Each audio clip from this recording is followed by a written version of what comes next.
ایک بار نبی پاک علیہ الصلوۃ والسلام سے سوال ہوا، سوال کرنے والے نے بھی کتنا پیارا سوال کیا، اور یہ حدیث بخاری کی حدیث ہے۔ اللہ کے نبی علیہ الصلوۃ والسلام سے عرض کیا، حضور میرے حسن اخلاق کا سب سے زیادہ حقدار کون ہے، کون ڈیزرونگ ہے، سب سے زیادہ مجھے کس کے ساتھ حسن اخلاق کرنا ہے؟ حدیث کا خلاصہ نبی پاک نے فرمایا تیری ماں۔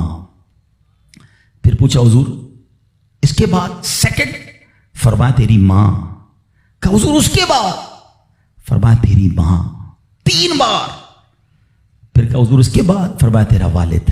اچھا اب یہاں یہ حدیث تو پوری ہو گئی، مگر سبحان اللہ، اچھا کوئی نارمل آدمی حدیث، جو لوگ کہتے ہیں نا بھائی کسی مفتی صاحب کی کیا ضرورت ہے، تفسیر کی کیا ضرورت ہے، خود ہی قرآن پڑھ لو، خود ہی حدیث پڑھ لو۔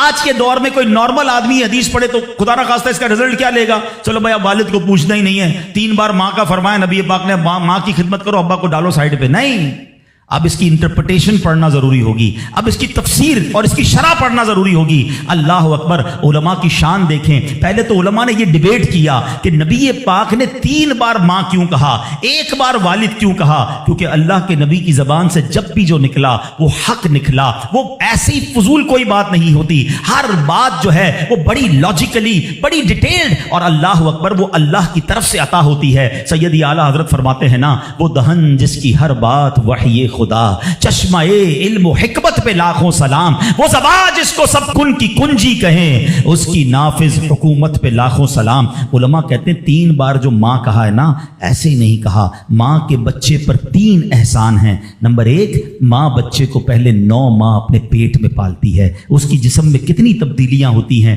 کتنی تکلیفیں وہ اٹھاتی ہے۔ نمبر 2، جب پیدائش ہوتی ہے، رائٹ دا ٹائم آف پیدائش، وہ بالکل موت کے قریب سے ہو کر آتی ہے، شدید درد اور ایسی کیفیت ہو جاتی ہے کہ کئی لوگ دنیا سے چلے بھی جاتے ہیں۔ اور تیسری ماں مہربانی کیا کرتی ہے کہ اپنے بچے کو پھر پالتی ہے۔ فرمایا ماں 3 احسان کرتی ہے بچے پر، اس لیے 3 بار ماں کہا۔ اور ان تینوں احسانوں میں والد ایک احسان کرتا ہے، وہ بچے کو پالتا ہے، اس لیے 1 بار والد کہا۔ سبحان اللہ، ایک ایک لفظ حکمت بھرا ہے۔ اب علماء کہتے ہیں اس حدیث کا مطلب یہ ہوگا کہ عزت والد کی زیادہ کرے گا اور خدمت ماں کی زیادہ کرے گا، یعنی والد کا بھی احترام ہے۔ اللہ اکبر، یہ ہماری شریعت ہے۔